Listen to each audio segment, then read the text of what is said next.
Welcome back to Movie Recaps. Today I will show you a mystery drama film from 2015 titled Circle. Spoilers ahead. Watch out and take care.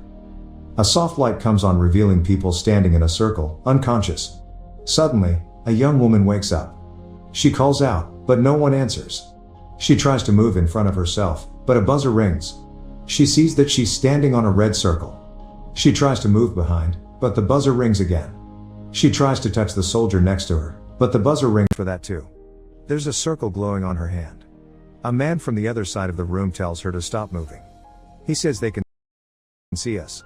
She asks questions he can only guess the answers to. Another woman wakes up, panicked. He tries to calm her, but she moves and a beam of electricity shooting from the middle of the circle of people kills her. Suddenly, the lights come on and everyone wakes. One man dies instantly. The first man tells everyone to stop moving, while a cop is looking for his gun. He tells everyone to stand still and not to touch anyone. A beeping sound can be heard and one of the men that was killed gets dragged away, as his hand glows as well. The beeping continues and the electrical charge starts building. It kills the first man before he can speak again. Everyone is panicking now, but as they are calming down, the guy in the hat figures out that he's controlling the lights on the floor. The light stops in front of a woman and the electricity zaps her. As the others ask what's going on, the guy in the hat tells them to see how they can change the lights on the floor. Everyone tries per his instruction and they realize they can only see the light they are controlling. The hat guy says that they are the ones that choose who dies. The beeping starts and another person gets zapped. The beeping starts again as the pregnant woman looks around trying to figure out what is happening. The electricity zaps again and she says that they are actually voting. She says that they're killing off whomever gets the most votes and that they choose by closing their hands. Someone suggests they all vote for the dead one and they all agree, as the beeping is underway. When it stops, someone gets zapped regardless. The next time it beeps, they all try not voting. Suddenly all of the pointer lights come on and someone still gets zapped. The guy in the blue hoodie tells everyone to be quiet and suggests they develop a strategy, so they are able to figure out their situation and stop what's happening to them. His suggestion, to kill the older people first. Hat guy agrees, but not everyone else. Blue hoodie says they should start with the first one on his right and kill them off clockwise. Pregnant lady disagrees, but no one has a better idea. The beeping continues and the first old man begs, but the zapper gets him. Since the majority agrees with Blue hoodie's strategy, they try to figure out what's happening to them. They ask the soldier, thinking he might know what it is, like an alien invasion or something similar, but he's just as confused as the rest of them. A man in the back starts speaking about what he remembers from before he woke up there. He is remembering being stuck in a traffic jam, then running before everything went dark. A few others say they remember the same thing. The beeping starts again and they vote for the second old person. The guy remembers being pulled up in a ship. He also remembers a red room with bodies piled up, which he now thinks weren't dead, but actually drugged. They all vote for the third old person, as they continue their conversation. The fourth old person says he also remembers something, maybe the aliens, how they spoke and what they looked like. Some of the people don't believe him, thinking he's lying to save himself. But he gets zapped. Hat guy asks who'll be the next in line to get zapped. They point to the hat lady, asking her how old she is. The fact that she's only 52, changes the minds of the others. She tells them that she had cancer, but she beat it. Blue hoodie thinks that since she is more likely to die than the rest of them, she should be next. A doctor interjects, saying that's not true. To that Blue hoodie says that since she's over 50 she needs to go, but some of the others disagree, wondering how low the age limit would get eventually. Blue hoodie tries to convince them of his strategy to no avail. They kill him. Cancer lady suggests that they should start figuring out why they were chosen for the circle. Though some of the others think that it was a random scenario. She says that they should try to learn more about each other. Beth goes first and tells the others about herself. As she speaks, the beeping starts again and she gets zapped. After that, most of the people think that they should not share their names and they're apprehensive about sharing anything else too. Craig goes next regardless, saying that the woman on his left is his wife. Someone asks who else knows each other and a man from the back speaks up, saying he knows the doctor.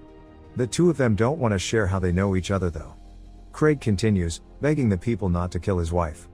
The beeping continues and another zap happens. Next they ask the Hispanic man to speak, but he doesn't understand English.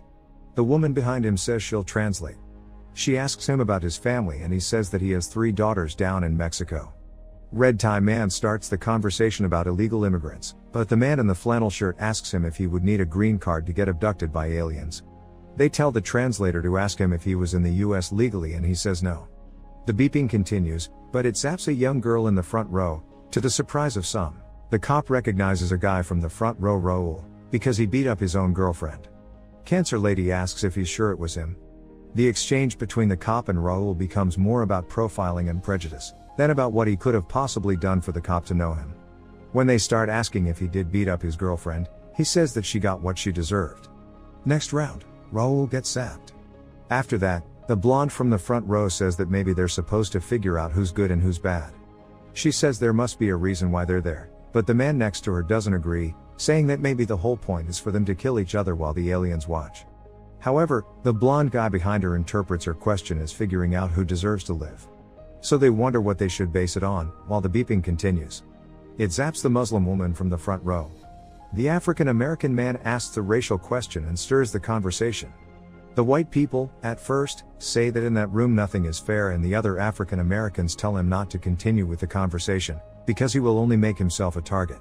Hat guy agrees with them. The question reveals how people actually feel about race. The cop is the next one to speak, revealing his racism and prejudice. The beeper starts, the cop dies. The soldier thinks that they shouldn't talk about their opinions and prejudices, but the African American man disagrees, saying everything should be on the table. The soldier and the translator say that they shouldn't turn on each other and instead try to figure out what is happening to them. The next time they vote, they try voting for themselves, but it doesn't work. So they try voting for the person next to them. Someone still gets zapped, because somebody made a mistake. They try the same thing again, and the pregnant woman helps the kid next to her. Suddenly, the pregnant girl and a man are chosen, so everyone votes again. The man gets zapped. The guy from the back says he voted for the man, because he saw him voting for the pregnant girl. He says that the way the game was designed, in the end it will get down to the pregnant girl or the kid. To that the blonde guy from the second row replies that if they get rid of them, everyone will have a better chance.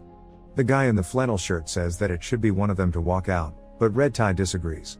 Cancer Lady says that the pregnant girl counts as two people. The voting begins and it's another tie, between an older woman and a kid. They vote for the lady. The guy from the back and the soldier think that they should protect the two of them, but the man with the glasses wants to know what they're like first. He asks the kid questions when the voting begins and it's another tie, between the pregnant girl and the kid. The guy standing behind them says to kill them both, but he gets zapped instead. Craig suggests they should ask for volunteers. They go around the circle, but no one steps up, until a teenager says he'll volunteer. They argue if they should ask him why he would do it. Eventually he does answer, saying he doesn't want to kill anyone. Flannel shirt says that he's a kid and that it's not fair to let him do it. Red Tie and Glasses Man disagree, so he asks if he's sure. An older gentleman from the back volunteers in his stead, and when the beeping starts, he walks off from his circle. Red Tie and Glasses still insist they should ask for volunteers, but they're not willing to do it themselves. Flannel Guy thinks that everyone except the pregnant girl should step forward. Glasses asks the teenager if he still wants to do it, and after the beeping, he steps out and dies. Next, everyone expects the soldier to volunteer. But he doesn't want to, because he thinks he's sacrificed enough in his life. He wants to get back to his family and meet his kid. Time is running out and they wait for a volunteer. A woman from the back does it, because she's lost her son. The deacon tells her that she will see him again. She says goodbye and walks out of her circle. The man in the black suit antagonizes him, when they find out he's a deacon. They finally reach the religion question. The man in the black suit tells them that they have only one God now, and it's the Zapper. He gets mad and tries to find the other atheists in the circle. The beeping starts and he thinks they'll all choose him. Both him and another girl are chosen. She gets zapped. He continues to antagonize everyone, by asking the blonde next to him if she's a porn star. She says no, but he keeps pushing her and offending her. The next voting round comes up and he dies. While the blonde is crying, Glasses Man says that they should take into account if some of them have children. Craig says that him and his wife have a daughter. Glasses thinks that the ones that don't have children should sacrifice themselves. Red Tie Man asks a woman from the back if she has any kids or a husband, but she throws the question back at him. While he's answering, another girl gets zapped. Then the woman tells them about her life and they find out that she's gay. Red Tie is clearly a homophobe and the others take offense to what he's saying, so in the next voting round, he dies. Blonde guy asks what happens at the end when only two are left. Would they tie? So the guy in the back suggests that one of the two wouldn't vote and would effectively be sacrificing themselves. Flannel Guy says that he would sacrifice himself, and Cancer Lady implies that they should pick someone they would trust to make the right decision. The translator says that no one can be trusted. Blonde Guy says that they all should decide. The blonde woman asks what happens if it comes down to the two of them. The doctor says they could decide for them. The voting is underway and her and the man that knows her are tied. They die together. The blonde guy is convinced that they should decide who out of the two of them should die, but the soldier thinks he's just manipulating everybody to get rid of both the pregnant girl and the kid. Craig asks who would they choose out of the two, then Glasses asks the pregnant girl what she does for work. The others don't think it's a fair question, as he continues explaining that it's important to know who contributes more to society out of them. The translator says that what's important is that she's pregnant. Glasses antagonizes the pregnant girl when another voting round starts and kills Hat Guy. Flannel asks Glasses what he does and he answers that he's a banker and a contributing member to society. Glasses antagonizes all of them, but the translator gets zapped. Most of the people think that the Hispanic man should be next, when the man from the back says that one side killed the translator because she would never vote for the kid or the pregnant girl. Now that the question of sides is raised, they start counting each other to see which one stands where. Who will be the ones to vote for the girls and who won't? The vote begins and the kid and the Hispanic man tie. He sees what's happening and he sacrifices himself for the girl. Glasses antagonizes the soldier and he aligns with the side that wants to kill the two girls. Him and the blonde guy get the couple and the African American man on their side. The voting starts. The kid is in a tie again, but this time with Glasses. The African American man and the blonde man say that they should let him both die. But only Glasses dies, because the wife changes her vote. They find out it was her, but she says that she didn't change it, she just didn't vote. Flannel Guy says that they all know that they will die and that it's better to go out with some dignity. Craig thinks that he's implying that the kid should die and the pregnant girl should remain last. The blonde guy wants to get the blonde woman on his side, but when he can't, he says that they should vote for the flannel guy so that they could even things out and have more time to talk about everything. They vote for the flannel guy. Next, they try to find the majority for each group, so the soldier suggests they vote for the wife, to test the husband. At the last second, Craig switches his vote and the soldier says that they all vote for the African American man. After he dies, the blonde guy gets angry at Craig and says that they're probably not even married, trying to turn everyone else against them. They all start asking them questions, but the wife caves when one of the women asks for his name. She doesn't even remember when he said it before. Craig caves and says it was her idea, but they still kill him. The fake wife tells them that she didn't lie about her kid. The blonde guy keeps reminding everyone that they are all killers, but he promises the wife that if she joins his side, he will keep her alive. He asks the older man what side he's on, but the man doesn't speak. Then he asks the woman next to him to join him by playing on her feelings about her family. The voting begins and ends with a 5-way tie between the blonde guy, the soldier, Cancer Lady, blonde woman and the gay woman. Only the blonde guy remains after the revote. The deacon is crying and the blonde guy continues with his strategy, then asks the pregnant woman for her vote. She says no. The guy in the back stays on his position about the strategy. The deacon apologizes to the pregnant girl and steps off. The guy in the back and the blonde guy realize that they would need to change strategies, so the blonde guy says to trade with him for one of the girls and he'll give him the fake wife. The voting begins and they all vote except for the older man. The wife dies. The guy from the back says that the older man never voted during the whole ordeal and he made it all the way to where they are. The guy in the back and the blonde guy argue about him, with the first one making the other one think they will all vote for the older man. But, him and the pregnant girl have an understanding about who they will be voting for. The zapper kills the blonde guy. Only 4 of them remain. This time they will all vote for the older man, because they don't have another choice. He dies. The guy is left with the 2 girls and they talk about the reason why all of it is happening. He says that maybe the aliens are conducting an experiment to see what humans are like and what matters to them. The pregnant girl asks why they would do that by making them kill each other, so the guy answers that by choosing who dies they can see the way people judge each other and how they think. Next, he tells the 2 girls that the 2 of them would have to decide which one of them dies. He can't make that decision for them. The kid cries, because she's made her decision. She'll go, for the sake of the baby. He tells her that they'll go together, but at the last minute when the kid steps out of her circle, he votes for the pregnant girl. Both girls fall over, but nothing happens, he's still trapped in the room. Another vote begins, he curses the aliens thinking that they'll kill him regardless and he doesn't vote. When the beeping stops, he sees that he's tied with the baby and has to choose between the baby and himself. He chooses the baby to die. He wakes up outside looking up at a spaceship. When he stands up, he sees that there are more than one of them. He played everyone in the room to get to the last round of the voting circle, knowing what he would do if he got there. He saved himself. Make sure to subscribe and turn on notifications so you can watch more videos like this. Thanks for watching. Welcome back to Movie Recaps. Today I will show you a horror film from 2019, entitled Countdown. Spoilers ahead. Watch out and take care. A few young people can be seen sitting around a table at a house party.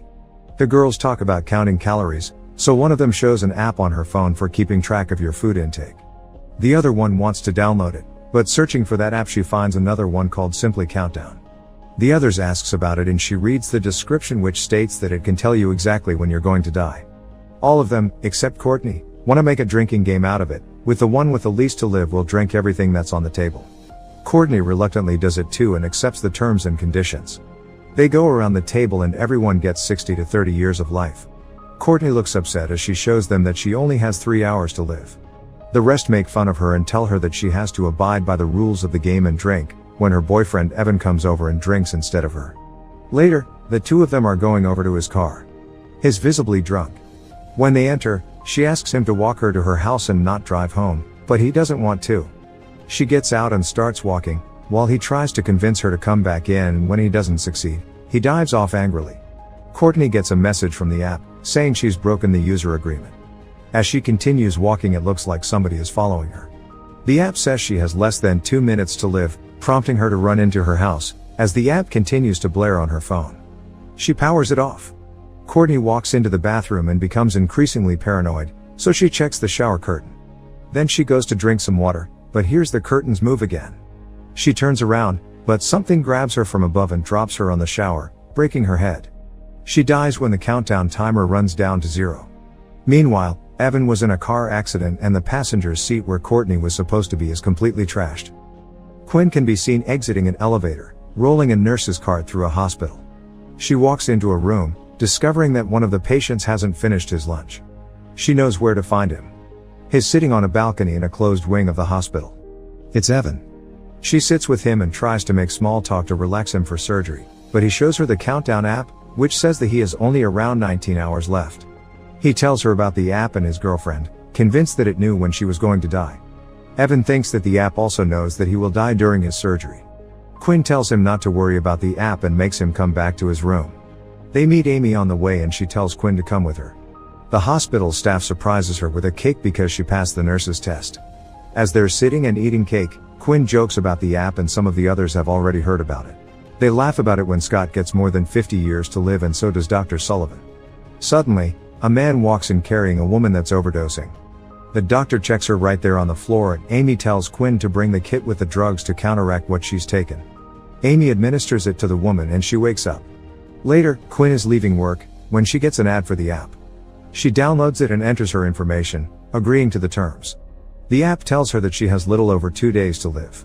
Suddenly Dr. Sullivan walks into the elevator and flirts with her, but she tries to let him off easy. That night, Quinn is at home finishing her nursing documents, when she runs into a problem. She calls Scott to ask for help and he tells her that she'll need to enter the information from her birth certificate. Quinn doesn't have it with her, but she knows where to find it. She goes to get it from her parents' house. Once there, she sifts through her mom's papers and finds it on the bottom of the pile. Something moves in the closet behind her and when she opens it, she finds her sister Jordan there, along with her boyfriend. He puts his clothes on and leaves, but Quinn scolds her sister about it. Jordan is angry with her for parenting her and not coming over to see her more often after their mom died. Quinn goes to her room to apologize and tell her about finishing her studies, when her father wakes and comes to greet her. He's happy to see Quinn and asks her if she wants to come with them to visit her mom's grave one day. The next day, Evan is preparing for his surgery and sees that he has around 3 minutes to live. He leaves the room and the app pushes a notification on his phone telling him he's broken the agreement. Evan sees a deathly figure behind him in the mirror, but no one's there in real life. He escapes to the stairwell, but it follows. The app continues to notify him of the countdown. Evan can't get out of the dark stairwell, when he hears footsteps inside the stairwell. He uses the light on his phone, but can't see anyone downstairs. Evan looks up and thinks he sees Courtney, but it's something else and it's coming after him. His phone drops down the stairs and when the countdown reaches 0, he falls down too. A little later, Quinn comes to work and Amy informs her about Evan. She remembers the app and seems disturbed. Then Quinn goes to his room and when she sees her colleague packing it up, she tells her that she'll take over. She finds his phone and realizing she needs his fingerprint to open it, goes to see his body in the basement facility. Quinn tries to open his phone with his thumb, but because it doesn't work she tries again with his face. She opens his eyes and manages to open the phone finally, only to see the countdown has reached 0. Suddenly, his hand falls and touches her, so she drops the phone. When she picks it up, his head is turned and he's looking at her. She puts the body back inside the freezer. Quinn checks her phone to see that she has less than 2 days to live and the countdown time is at the same hour when she'll meet her father and sister at her mother's grave. She calls her dad and cancels their plan. The app sends her a notification that she's broken the user agreement, when there's a figure in the room she passes. She comes back and no one's there. Suddenly, Dr. Sullivan scares her. He asks her to help with a patient, but she has trouble with a machine. She wants to leave and he stops her trying to awkwardly comfort her. The doctor makes another advance on her and she declines, but he keeps going. When she pushes him off, he pseudo-apologizes, so she goes to find Nurse Amy and tell her about what's happened. Before she can say anything, the doctor calls for Amy and she doesn't get to tell her. The app flashes another notification. That night, Quinn tries to delete the app, but can't, so she searches for it online and finds information about Courtney. She watches a video from a girl ranting about the app, saying that she's seeing things, like her dead cousin. Suddenly, the girl says her time is up, then she sees something, screams and drops her phone. The comments under the video say it's a fake, so Quinn relaxes a little bit and shuts her laptop, when suddenly she sees dead Evan. Her phone pushes another notification, so she breaks it, but it still shows the countdown. Quinn gets in her car and falls asleep there. Jordan wakes her up in the morning. The two of them go up to her apartment and her sister finds her smashed up phone, seeing the app and telling her she only has 1 more day to live. She jokes with her when she figures out the app and then asks to stay with her, because their dad went on a last-minute work trip. When Quinn refuses, Jordan storms out. The app beeps again and she scratches her finger on the broken screen. Later, she's in a shop, buying a new phone. Quinn opens it even before the guy can run her card. She gets a completely new phone and SIM card, so she checks if the app is there. When she doesn't see it, she goes to leave, but another notification arrives and the app is on the new phone as well. She asks the guy about the app and he tries to delete it, but can't. When she finally leaves, one of the other customers asks the store guy about the app. Quinn is in her car, checking the app which has continued to count down, then suddenly sees a deathly figure in her back camera. It can only be seen there. Suddenly, it grabs her from the back seat and she rams into another car, falling out of her own. The guy from the other car screams at her, while the customer from the store walks out and tells him to stop. He scares him away, then shows her he also has the app. Later, they're seen in a bar, talking about it. She says they should find a way to see the user agreement for the app again and Matt tells the crazy guy in the bar to download it. They go over to him and when he reaches the terms and conditions page, Quinn starts reading them. It says that they have to accept their fate. The crazy guy still agrees to the terms and the app tells him that he'll live to 91. Quinn and Matt go to the hospital and speak to the priest. They ask him what he knows about demons, but he says that he doesn't believe in them and sends them to someone else. Before they leave, Amy asks to talk to Quinn. Matt goes to the restroom. Someone wants to get inside his stall and he sees a barefoot child under the door. As he's washing his hands, he hears someone crying in one of the stalls and when he goes to check, he sees the barefoot kid again, walking through the stalls like there's nothing in between. It stops at the last stall. The lights go out and Matt goes to check the stall. There is nothing in there, but something appears behind him and calls his name. It attacks him and when the lights come back on, it isn't there anymore. Meanwhile, Amy takes Quinn to a meeting with HR and Dr. Sullivan. He says that she was the one to corner him and not the other way around. The man from HR says that she'll get suspended, when Quinn starts explaining her side of the story. Amy confronts her, but Quinn storms out. Matt is waiting for her and he doesn't tell her what's happened. He keeps hearing the voice of the thing that attacked him. They walk into a church looking for the man the other priest told them about. They find him in his office. He's super excited that they ask him about demons and immediately thinks of an ancient story. In it, a prince gets a scroll from an old gypsy woman, foretelling the exact hour in which he would die. She heeds him a warning that he mustn't use the information to alter his fate. But the prince still does and goes back to the gypsy, telling her that death is after him. She tells him that it's not death, but a demon that will torture him until the moment he dies as the scroll foretold. He tells them to find someone to hack the app for them. They go to the store guy, Derek, for help and bribe him to help them. He knows the app and makes fun of them for believing it, but he still hacks it for them. The code for the app is in Latin. They also find the countdowns for all the people using the app inside the code, including Derek's. He changes all the parameters for his countdown, then looks for Quinn when they find her sister's countdown too. Her clock is almost the same as hers, though Derek changes it. Jordan sees the change on her phone, but the woman who's watching her takes her phone. Matt and Quinn thank Derek for changing their countdowns as he's driving away. Then Quinn asks Matt to stay with her that night. They are getting ready for bed and even leave the lights on because they're still sacred. Matt tells her a story about his dead brother and she tells him about her mom. They were both bad to them before they died. The two of them are sleeping in the bed when the lights go out. Quinn hears something in front of the room and tries to wake Matt up, but the demon is the one in bed with her. When the real Matt takes off her covers, the demon disappears. The app still goes back to their original countdown. Quinn remembers her sister's countdown. Meanwhile, Jordan hears her phone ring in the old woman's room and goes to get it. She sees that her countdown has changed when something appears in front of her room. Jordan goes to check it out and the lights go out again. She goes back into her room and closes the door, but when she turns around the door is open. Then, she hides under her bed and hears her mom calling to her, asking for her sister. Something pushes her bed aside and suddenly, her dead mother appears. Jordan runs to the front door and Quinn and Matt are there. They go to see the demon priest again. He reads the code in Latin for them. It's a curse that he can find a way to break and lift from them. He thinks that if they can keep one of them alive longer than what the app says, the curse will be broken. His plan is to hide in a blessed circle of salt long enough to keep one of them alive, so that they can lift the curse.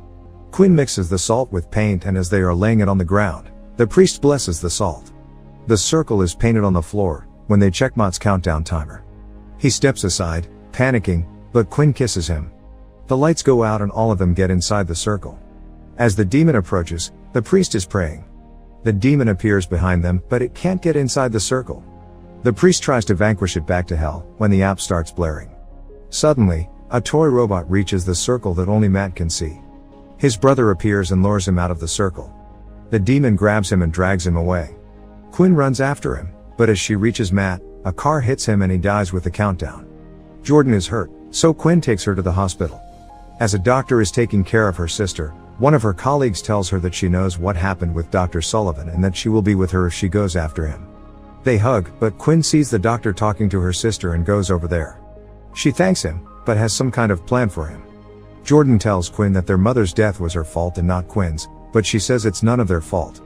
The two of them reconcile and Jordan says that at least they will spend the last minutes of their lives together. Quinn doesn't think they will die, because she has a plan. She goes into Dr. Sullivan's office and apologizes to him, manipulating him. He sees right through her and asks her what she wants. She says she wants her job back and tells him to follow her into the closed wing. Moments later, the doctor walks in and looks for her around the closed wing, finding pieces of her clothing on the ground. Quinn is playing a game with him. Suddenly, she hits him with a wrench and wants to inject him with morphine, when Jordan shows up and stops her. The demon drags the doctor away. Quinn thinks that if she kills him before his countdown it will break the curse, so she goes to find him. Jordan looks for her as her app shows her that she has less than 2 minutes to live. Suddenly the demon appears behind her. Meanwhile, Quinn is still looking for the doctor, when she hears something. He knocks her out and gets ready to kill her, but she comes after him again. She chases him down, but the demon pushes her away and he escapes. Quinn gets another idea. Simultaneously, Jordan is being chased by the demon. She tries to hide from it, but her app gives her position away. A freezer opens and she goes over to investigate, when the demon grabs her and throws her through a window. Her time is running out as the demon closes in to kill her, when suddenly Quinn shows up with a syringe pushed up against her skin, telling it to let her sister go. Jordan begs her not to kill herself and the demon turns into her mother, diverting her attention. Jordan's time is ticking and Quinn is distracted for a moment, but she realizes what's happening and shoots the morphine in her veins. She dies before her time and the demon can't take her. Quinn has lifted the demon's curse. Jordan cries over her sister's dead body, when she sees the name of a drug written on her arm and a bottle rolling away. She injects it into Quinn's arm and it counteracts the morphine, bringing her back from the dead. Sometime later, Quinn, Jordan and their father visit their mom's gravesite. As they're about to leave, Quinn gets a notification. The beta version of the Countdown app has been installed on her phone. In an after-credits scene, Derek is seen on a date with a woman in a restaurant. His date is disappointed and goes to the restroom before they leave. Derek gets a notification from the app, counting his minutes down. The lights go out and a demonic sound can be heard, along with Derek's screams. Make sure to subscribe and turn on notifications so you can watch more videos like this. Thanks for watching.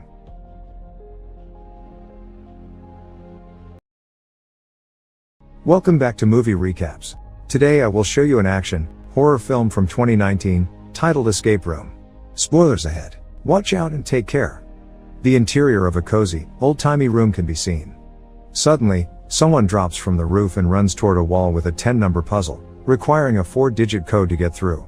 One of the walls starts moving in toward him and he panics as he looks for clues. He thinks he's found it in a book, but then he falls on the ground. He interprets the clue on 4 paintings in the room, but the wall is coming closer. The code he enters doesn't work, so he starts panicking even more, screaming that there's no way out. His leg gets crushed by the wall. 3 days earlier, Zoe can be seen walking to school. She's in class when the professor asks about the quantum Zeno effect. She's written down the answer in her notebook, but struggles to get her hand up to answer. The bell rings and the professor dismisses the class, but calls Zoe over to talk to her. He tells her that her paper was great and he tries to help her get out of her shell by asking her to do one thing that scares her over the break. A motorcycle arrives in a business area. Then we see Jason talking on the phone in his office, closing a business deal. His assistant tells him he has another call, which Jason thinks is about a client giving him a gift. He's right and feels great about it. Ben is labeling groceries in the back of a store when his boss comes in. He asks him for a new job position, but he doesn't want to give it to him. His boss tells him to stop drinking if he wants to move forward. Back at Jason's office, a gift arrives for him in the form of a black box that looks like it can't be easily opened. Jason thinks his client sent it to him. Zoe goes back to her room and talks to her roommate, who isn't impressed by her nerdy rant, and leaves. She's anxious and trying to calm herself when it looks like her mirror is shaking. She experiences something like airplane turbulence when suddenly she wakes from a nightmare, her roommate asking if she's okay. Before Zoe's roommate leaves for the holidays, she finds a package in front of their room addressed to her and gives it to her, saying it's from her professor. The same black box is in her package too. Ben gets to work early and sees one of the black boxes waiting for him. He tries to open it by hitting it and throwing it, when it suddenly opens by itself and he continues the process. Meanwhile, Zoe also tries to open the box and she figures it out quite fast. Simultaneously, Jason watches YouTube videos to help him open the box. The 3 of them succeed in opening the box when a piece of paper comes out of it. It's a voucher for a minus escape room, which if escaped would win them $10,000. The next day, Ben is waiting in front of the minus building, smoking, when a car parks behind him. Amanda comes out and they have a small exchange, when she eyes him about smoking. She walks inside and gives the guard her ID as well as her phone. Before she walks into the elevator, he thanks her for her service in the army. Danny walks into the elevator with her, last minute. He takes out a phone which he has sneaked in. Amanda walks into the waiting room first, where Mike, Jason and Zoe are already sitting. She goes to the reception desk, but the rest tell her not to bother. Danny walks in second to her, as Mike is ranting about a childhood pet with heterochromia. Jason and Danny have an exchange about the scar on Jason's hand, and Amanda asks Zoe if they know each other, because she seems familiar to her. Ben walks in last and greets everyone. Amanda reads a newspaper about a fire and gets anxious. Danny tells the rest that he has been to 93 escape rooms before. Jason messes with him about that, but Mike tells Danny that his nephew is just like him and that he was the one that suggested he tries the minus room. Amanda says she's only there for the money. Danny explains to the rest how the rooms usually work and Zoe asks how the game starts. He tells her that they have to wait for the game's master to take them to the escape room. Ben stands up to smoke another cigarette, but the doorknob breaks off when he touches it. Mike goes over to try and fix it, but Danny thinks that they already are in the escape room. He comes over to the door and sees the oven dial. He says that it's probably a combination lock, so he tells everyone to look for clues. Everyone searches around the room. Zoe sees a mug with an airplane and Amanda finds the name Dr. Woodenyu, thinking it might be a clue. Mike picks up a copy of Fahrenheit 451 and finds a screwdriver hidden inside of it. Zoe thinks that 451 might be the combination to the lock and inputs it in the door. Suddenly, the ceiling starts glaring red. They realize it's actually throwing off heat too. Zoe tries to turn off the dial, but it's stuck. Danny says that they can ask for a hint, so Amanda goes to ask at the reception. Jason finds a globe with a boat, which throws him off for a second, but then sees the lock on the window. Ben wants to break the window with a fire extinguisher, but when he sees that it's fake he throws it away. The 4 columns in the room start heating up too. Everyone is freaking out, except Danny, and Zoe finds a key in the extinguisher. She opens the window and they see that the receptionist is actually a mannequin. Suddenly, the phone rings and they all expect Jason to pick up. The message is automated, saying they should follow the rules. When he drops the phone, the window shutters go up and more heaters appear. Zoe and Amanda go to get some water because Amanda is having an anxiety attack. Zoe sees the burns on her neck. The men are looking for clues, but have no idea what to do as the room is getting hotter. Zoe sees another clue about the coasters on the table. She runs over to it and presses one of them, which opens an exit in the ducts. The exit opens a little, so they all have to press the coasters simultaneously to open it completely. Jason goes in the duct and finds a way out. He needs the screwdriver that Mike has, so Amanda switches places with him and lets him through. Jason opens the other exit. The others send Amanda next through the vent, while they hold the coasters with both hands. Zoe gets another idea about the puzzle. She fills a glass of water and places it on the coaster, pressing it down. Meanwhile, Amanda panics as she's crawling through the duct. She has a flashback from her time in Afghanistan. Zoe hears her scream and the rest tell her to go after Amanda. Danny and Ben fill the glasses with water, but they're half a glass short. They argue and a burner comes down in the room. Ben pours his liquor in the glass and the exit opens. They escape in the last second as the room burns. They jump through the fireplace into the next room. Danny is still excited, thinking all of it is still a safe game, but Amanda thinks that it was all real and wants to get out. Jason finds another lock and Danny tries to convince Amanda not to call the police. He still gives her the phone, but there's no signal. Meanwhile, Zoe and Jason are looking for clues and he finds the first key to one of the locks on the door. Then he finds the second lock on the door, which needs a 7-letter word to open. They all try to figure out the words, when Ben sees animal skulls on the wall. He has a flashback in which he's driving drunk with his friends and sings Christmas songs. He tells the others to try with Rudolph and it works. Jason opens the door and they start walking outside of the house, but Zoe and Ben stay back. When the two of them exit the house and it locks behind them. The next room looks like it's actually outside and it's really cold. Danny hits his head on the walls of the room, which are giant monitors. He falls on the ice and it sounds like it's cracking. Danny is still convinced that the room is safe. Freezing air starts shooting through the vents. He tells the rest to look for clues again. Jason is the one to find the door. Zoe sees the phrase "True North" is a lie etched on a sled. Simultaneously, Mike finds a fishing rod on a tree and Ben is trying to light a cigarette. Amanda finds one coat and says that they'll share it, then gives it to Zoe. Ben falls into a fishing hole and Danny says that there might be a clue in the water. Suddenly Mike brings over the fishing rod. While the rest of them are trying to figure out the puzzle, Zoe finds a compass in the coat pocket. She follows it north, but remembers what she read on the sled and goes the other way. Zoe finds another clue in the mouth of a stuffed bear and comes back to the group as Ben walks off to smoke his cigarette away from them. Zoe attaches the clue, which is a magnet, to the fishing line and Mike drops it inside again. Jason asks for the coat. Mike gets something on the rod, but it's really heavy. They pull out a frozen cube with the key inside. Jason asks for Ben's lighter and he throws it at them, prompting Danny to get it. When he gets the lighter and turns around, he falls into the water and under the ice. The others see him and try to break the ice to get him. Eventually they lose sight of him and he drowns. Jason gives Amanda the coat, saying she was right that the game is real. Mike and the group attack Ben, thinking that it's his fault that Danny fell. They think he's the game's master. He starts insulting all of them, but Jason stops him and tells them that it's more important to survive. Then he tells them that they should use their body heat to get the key out of the ice. The temperature drops in the room. Jason has a flashback of himself on a boat with his friend wearing a red coat. Mike faints, but Jason gets the key out. They find the door and it opens behind them. As they start moving toward it, the ice breaks and they jump inside in the last moment again. The next room is a bar where everything is upside down. The room starts moving up and when it stops the phone rings. Mike walks under the phone and it drops in his hand. There's a deafening noise and then music starts playing. Jason sees the door to the other room, but it's missing a doorknob. Mike notices the 8-ball from the pool table missing and starts moving to look for clues, when the noise reappears and Ben stops him from falling over because a piece of the floor falls off.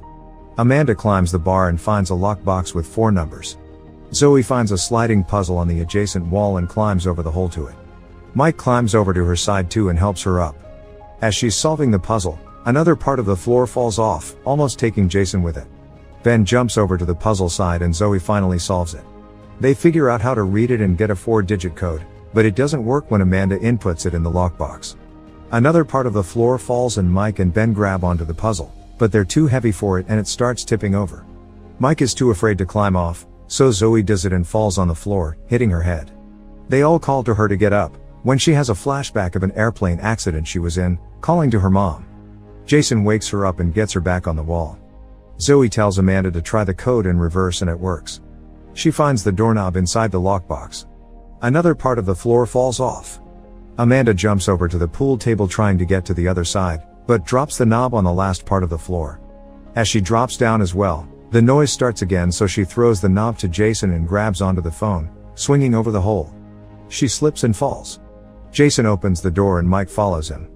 Ben gets Zoe to go into the other room and stays with her to calm her. The next room looks like a hospital. They all begin looking through it when they realize all of the hospital beds look familiar. Those are their beds when they were in the hospital. Zoe checks one of the other beds and sees that it's Amanda's. She was the sole survivor in an explosion. Zoe tells her own story as well. She was the sole survivor of a plane crash. Jason was the sole survivor of a boating accident. His story is that his friend lost his mind because of hypothermia and swam off. Ben shares that he as well was the only survivor in a car crash and Mike the only survivor in a mining accident. He has a flashback of the mine, as he tells them that his brother died in that accident. They start connecting all of their accidents to everything that was in the rooms. Zoe finds Danny's documents. He was a sole survivor in an accident as well. She thinks that the game is one of survival, to see who is the luckiest of the lucky. The TV starts playing and it shows a countdown to get out of the room. The three men start looking for ways to get out of the room. They find X-rays as clues, which Ben figures out are actually sign language and they mean EKG. Zoe starts smashing the cameras, thinking that if they keep watching them, the group won't be able to win. Jason finds the poison that will be released in the room when the countdown stops, then finds the EKG machine, saying that the right heartbeat will open the doors. First he tries with Ben's heart rate, but when it doesn't work, he convinces Mike to try it as well. His heart rate is high, but not high enough. Jason wants to shock him to get his heart rate higher and manages to convince him to do that too. He gets his rate up, but ends up killing him. Ben is trying to revive Mike, as the poison starts filling the room and Zoe is still breaking the cameras. Jason attaches the EKG to himself and gets his rate low enough. The door opens. Jason goes out, but Zoe doesn't want to go. Ben follows Jason out through the vents and the door closes. Zoe is suffocating and crawling toward an oxygen mask. Jason and Ben make it to the other room and they start arguing. Ben accuses him that he not only killed Mike, but his friend on the boat as well. Jason tells him that surviving is a choice and continues to look for clues, finding a hatch. They both grab on the hatch and open it. Suddenly, they start hallucinating. There was poison on the handle and the puzzle on the hatch tells them to find an antidote. Ben finds the antidote, but there's only one dose. Jason jumps him and they fight for it. Ben ends up killing Jason and injects himself with the antidote. Ben jumps into the other room. It's the same one from the beginning of the film. Meanwhile, the cleaning crew walks inside the hospital room and they think they've found two bodies. They find the oxygen mask hanging from the ceiling, when suddenly Zoe wakes up and knocks them both over. She grabs a gun from one of them and leaves the room. Simultaneously, Ben is at the other room, after he's messed up the code. He gets into the fireplace as the wall closes in and manages to escape the room. When he walks inside, a disembodied voice starts talking to him, telling him that his money were on Jason. The game's master appears telling him that he's won. Ben antagonizes him, but he just starts explaining what the point of the game is. The customers of the game are actually the most powerful people on the planet and they want entertainment with real stakes. The man tells Ben that he didn't think it was possible for him to win as he gives him a cigarette. Then he tries to kill him, but Ben suddenly stabs him with the piece of wood that was stuck in his leg. The monitor shows that Zoe and the man are both still in play, then she comes out shooting at him. The man tackles her and almost kills her, when Ben knocks him over and then shoots him. The both of them walk out of the building. One day later, Ben is in the hospital and is in a stable state. Zoe is seen sitting by his side. A detective comes in the room and asks her to come with him. He takes her to the Minas building, which is surrounded by officers. When they walk inside, nothing of the rooms remain. The detective doesn't believe what she's telling him about the escape rooms, because they haven't found any evidence. She sees the words "no way out" and realizes that it's an anagram for Dr. Woodenyu. But the detective doesn't care and tells her they need to leave. 6 months later, Ben and Zoe are having coffee. She shows him a file she's put together about the rest of their group and how their deaths were made to look like accidents. He tells her that she needs to let it go, but she continues explaining what she has found out about the game. Zoe had deciphered the logo and found out that it was the coordinates to a building in Manhattan. She's even bought the two of them plane tickets to get there. Ben doesn't like her plan, but ultimately agrees to go with her. A plane whooshes through the air with one engine on fire. A stewardess is looking for a clue and finds it in a bag. The tool doesn't open the cockpit door, but opens to another riddle. As the two stewards try to figure it out, a third one tells the passenger to brace for impact. The other two figure out the code and go inside the cockpit, only to find the pilots dead. The stewardess tries to pilot the plane, but it crashes. Suddenly, two people appear and it becomes obvious that the plane accident was a simulation. A disembodied voice tells one of the people from the simulation that Zoe's and Ben's tickets were intercepted and that the game continues. Make sure to subscribe and turn on notifications so you can watch more videos like this. Thanks for watching.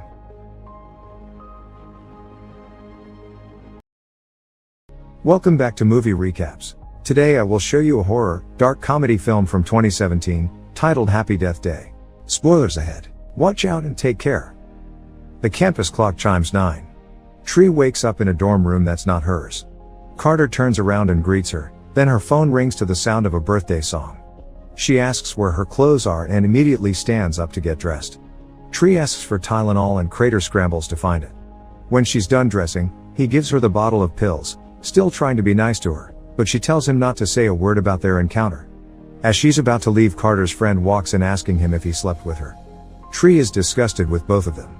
She walks outside and a goth is checking her out, then a girl asks her to sign a petition to stop global warming. The sprinkles come on chasing off a kissing couple, a car alarm blares, a frat guy is torturing a few rushes and one collapses as she passes by them. Suddenly, she's stopped by Tim, her supposed stalker, a guy she had one date with and doesn't like. She makes fun of him, then leaves. She walks up to her sorority house and a girl greets her. Tree sneaks inside, but is immediately caught by Danielle, who reminds her about the house meeting at lunch. She walks inside her bedroom and is greeted by her roommate Lori, as she drops on her bed. As Lori recounts the previous night partying, Tree suddenly sees the time, realizing she's late for class. She jumps out of bed, rushing to get dressed and find her books. She turns around and Lori gives her a birthday cupcake, telling her that she can't hide her birth date from her. Tree blows out the candle and drops the cupcake in the trash as she walks out. Lori is angry. Tree walks into a class, held by a professor she has something going on with. That day, she has lunch with her sorority sisters, as one of them, Becky, sits down with a high-carb lunch, deemed bad by Danielle. They make her leave because of it, but when she stands up, Carter walks into her, spilling a chocolate shake all over Tree. She doesn't want her sorority sisters to know she knows him and pulls him to the side. He gives her back the bracelet that she forgot at his room. Later, she goes into a hospital and declines a call with her dad, then walks into Lori. She knows why Tree is there and tells her that what she's doing can have serious consequences. Tree walks into an office and the professor walks inside. She instantly starts kissing him, but suddenly his wife knocks on the door. That night, she's in her room and Danielle comes in, wearing her top. They talk about the party they're going to later, when there's a power shortage. Tree is listening to her dad's message as she walks by some jocks, going toward the party. She walks into a creepy underpass, where a music box is playing Happy Birthday. Tree thinks someone is joking with her, but there's a noise behind her. There's someone in a college mascot mask, staring at her without saying anything. He disappears. She passes through the underpass, when he suddenly jumps out with a knife and starts chasing her. Tree stumbles and falls. He grabs her and kills her. Tree wakes up in the same dorm room. Things start playing out the same way as before. She dresses, as Carter talks to her and she asks for Tylenol, even telling him where he keeps it. He says it's like she's been there before. Carter's friend walks in and Tree is confused. She leaves and when she exits the building, she passes by the same goth, the petition girl, the sprinklers, the car alarm and the frat guys. She looks confused as she runs into Tim again, but this time she asks him what day it is. It's Monday the 18th. Tree is greeted by the same girl in front of her sorority and runs into Danielle, who reminds her of the sorority lunch. Lori greets her in the same way as before when she enters the room. Tree feels weird, but sees she's late for class and hurries. Lori gives her the cupcake, but she gets more confused and rushes out. Later, she's at lunch, when the same scenario with Becky plays out. Tree tries to warn her about Carter, but they still run into each other. Carter walks away, but she reminds him to give her the bracelet back. Later, she's in the professor's office, wanting to talk to him, but he kisses her and his wife knocks on the door. That night, she's watching a birthday video of her and her mom, when Danielle walks in.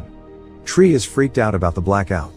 She walks down the same road going toward the underpass, but when she gets there and hears the music box, she takes another way to the party. Tree reaches the house and it looks empty. It's locked, so she bangs on the door. A guy in the mascot mask opens and she punches him, when the lights come on for her birthday surprise. The guy under the mask was Nick. Later, Danielle and Tree are talking and Nick approaches them, flirting with her to the dismay of Danielle. Regardless, she follows him to his room. When she walks inside, the room looks empty. She checks herself out in the mirror, when Nick shows up behind her again and she takes off his mask. He begins playing loud music and dances to it badly, so Tree is unimpressed. She texts with Danielle, as another man wearing the mask walks into the room and kills Nick. Tree can't hear anything over the loud music and when she turns around she thinks the man is Nick. She walks toward him and he takes out the knife. They struggle on the bed and a frat boy walks in, but doesn't react to what's happening. The masked man stabs her. Tree wakes up in the dorm room, screaming and scaring Carter. She dresses in a panic and runs out, as everything keeps playing out the same: goth, petition girl, sprinklers, car alarm, frat guys and eventually Tim. Lori greets her the same way when she enters their room and sits down on the bed. Tree tells Lori that she feels like she's losing her mind and tries to explain to her that she's lived through the same day twice as proof. She mentions the cupcake and the surprise party. Lori doesn't believe her story. Tree tells her that somebody will kill her that night and starts panicking, scaring Lori too. But, she tells her to get some rest, considering the day is stressful for her because of her mom. Later, Tree is seen reinforcing her windows and pushing a drawer in front of her door. She sees a picture of her and her mom, when suddenly Danielle knocks on her door and there's a power shortage. Tree sits on her bed and goes to eat the cupcake, when she starts looking for the remote. She finds a birthday card and the TV suddenly goes off, then on again showing the news briefly, then off again. She hears a noise in the closet and grabs a hammer, but when she opens it, no one's there. She goes to check the bathroom, but before she can check behind the shower curtain, the TV comes on again. The masked man appears behind her and after a brief struggle, kills her, again. Tree wakes up screaming in the dorm room, scaring Carter. She freaks out and runs off. Everything is the same again: goth, petition girl, sprinklers, car alarm, frat guys. She starts spiraling into panic, when suddenly Carter stops her to give her stuff back. She hugs him and asks him to help her. Next, they're sitting in the college cantina and Carter is trying to wrap his head around what's been happening to her. Her phone rings and he realizes it's her birthday. He tells her that whoever's killing her knows it's her birthday and starts making a list with whomever would have motive for that. He also tells her that they didn't sleep together the previous night. They continue talking about her murderer and he tells her that she has an unlimited amount of time to figure out who's killing her. That night, Tree makes a suspect list and the first one on it is Tim. She peeps through his window and realizes that he's actually gay. Tree turns around and the masked man stabs her. Tree wakes up in Carter's dorm room and throws her phone in the trash. Next, she's seen coloring and cutting her hair and later she adds another name to the list: the professor's wife. She stalks her from the bushes, but when she turns around, the masked man tackles her and kills her. She wakes up. The next name on her list is Danielle. They're seen talking, then fighting, when a bus hits them. She wakes up angry. Crosses Danielle of the list and the next one is the professor. Tree walks out of the dorm room naked, all the people she saw before are ogling her. Later, she's waiting for her killer with a baseball bat, but knocks Becky out by mistake. When she goes to help her, the masked man shows up and hits her with the bat. She wakes up in Carter's dorm telling him his plan sucked. She's getting weird pains in her abdomen and as Carter's friend opens the door she faints in his arms. Later, she's in a hospital and Carter walks inside her room. He tells her it's Monday the 18th and the power shortage happens. Suddenly, the professor is standing next to Carter. He tells him to leave. The professor, who's also her doctor, shows her an X-ray of her lungs. She has so many lesions on them, that she should be dead. Tree wants to leave, but he tells her that she's safe there. She asks him for a soda to get him out of the room and when he gets back she's no longer there. Tree runs through the hospital and goes into the professor's office, looking for his car keys. Suddenly, she finds a mask inside a drawer. She thinks he's the killer, so she carefully walks through the hospital, when he shows up behind her and is instantly stabbed by the masked man. He goes after her and chases her to the parking lot. Tree keeps hiding from him there, but when she opens the professor's car he hears her and catches up to her. She escapes him for the first time and rejoices when a cop car signals her to stop. The cop comes over her car and she tries to explain what's happening, but realizes that if the cop thinks she's under the influence of any illegal substance he'll have to arrest her and take her to jail, where she should be safe. So she lies to him and he arrests her. He places her safely in the back of his patrol, but suddenly gets hit by another car. The masked man walks out of the other car and comes over to the patrol. Tree taunts him for a moment, but he walks off and gets back in the car. He opens a window and drops a birthday candle, lighting the gasoline trail to the cop car. Tree wakes up in the dorm again, takes Tylenol by herself, opens the door for Carter's friend and sends him away. She's getting dressed and Carter asks her why she was screaming in her sleep. He follows her out, wanting to know her story. She tells him that she's relieving the same day and tells him about the sprinklers, the car alarm and the frat guy fainting. Later, they're seen in a diner eating. She burps and farts, saying he won't remember it. Her phone rings and he asks why she doesn't pick up when her father is calling. She tells him that her mother died 3 years ago and that they share the same birthday. Tree is convinced that if her mom was still alive, she wouldn't have been very proud of her, because she's not a good person. He tells her that her current situation makes it easier for her to become a better person, but she doesn't think she has many more days left, because she keeps getting weaker every time she comes back. Tree's attention gets shifted to the news. There's a report about a serial killer that's in the hospital. She thinks that he's her killer. She arrives at the hospital where he's kept and tells the nurse to call the police because he'll escape. When she doesn't see an officer in front of his door, she grabs an axe and walks inside his room. The masked man is inside too, but she doesn't see him immediately. She sees the guard dead on the floor, when the masked man shoots at her. Tree escapes, but he kills the nurse and chases after her. When he catches up to her, he takes off his mask to reveal the serial killer. He raises his gun to shoot, but suddenly Crater jumps him. Tree gets the gun and wants to shoot him, when it jams and the serial killer breaks Carter's neck. He chases Tree again and they reach the bell tower. She appears behind him and hits him over the head, though she suddenly realizes that if she kills him and doesn't reset the day Carter will be dead forever. So, she drops the crowbar and runs again. The killer goes after her, but she kills herself instead. The campus clock chimes 9. Tree wakes up in Carter's room and hugs him, thanking him for saving her life. Before she leaves, she grabs his pillow, spanks his friend for being a misogynist and walks out of the building happy. She sees the goth and takes his glasses, signs the petition, tells the couple about the sprinkles and puts a pillow on the ground before the frat boy falls down. Tree is happy to see Tim and empowers him to get out of the closet. She finally greets the girl in front of her sorority house and walks inside. Danielle walks up to her and she tells her about Carter, leaving her speechless. She walks into her bedroom and apologizes to Lori for being selfish. Next, she goes to class and calls the professor out for a word. Tree puts an end to their relationship, dropping his class too. During the sorority lunch, Tree isn't there and Becky sits down with her bad lunch. Tree arrives and sits down next to her with a tray of junk food, shoving it in her face. Danielle insults Becky, so Tree walks over to her and spills the chocolate shake all over her head. Suddenly, Carter shows up to give her the bracelet and she kisses him, then asks him out on a date. He says yes. Later, she shows up at the restaurant where her dad is waiting for her to have a birthday lunch together. Tree wants them to be open about her mom's death and talk about her more, because she wants to stop avoiding what happened. She apologizes for hurting him by doing that. That night, she gets prepared to face her killer. She goes to the hospital and takes the guard's gun. Holding him at gunpoint, she tells the guard to get help because the serial killer will escape.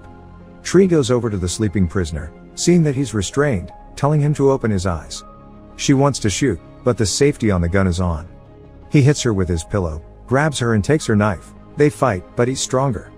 He gets the knife to kill her, but the alarm on her watch rings. The power goes out and she's behind him with the gun. Tree shoots her killer dead. That night, she lights the birthday candle on her cupcake, while her and Carter talk about what happened. Before she blows out the candle, she wishes for tomorrow. The campus clock chimes 9. Tree wakes up in Carter's room. It's the same day again. She freaks out and runs away. She bursts into her bedroom and starts packing. Lori stands up and goes to give her the cupcake, when Tree has an epiphany. She realizes that she woke up the same day because she died in her sleep. Tree thinks Lori killed her by poisoning the cupcake. But when Tree kept not eating the cupcake, Lori used the serial killer as an opportunity to kill her and get away with it. It was always Lori that killed her. Tree tells her to eat the cupcake and prove that it wasn't her or she'll take it to the police. Lori knocks her down and locks the room. She tells her the reason for wanting to kill her was the professor, because she was in love with him. They start fighting around the room and Lori almost kills her, when she gets distracted long enough for Tree to shove the cupcake in her mouth and then push her out of the window, falling in front of the girl facing the sorority house. Tree and Carter are watching the news in the diner. Her dad calls and she picks up to calm him down. The two of them talk and Carter starts telling her about Groundhog Day, which she's never seen. Make sure to subscribe and turn on notifications so you can watch more videos like this. Thanks for watching.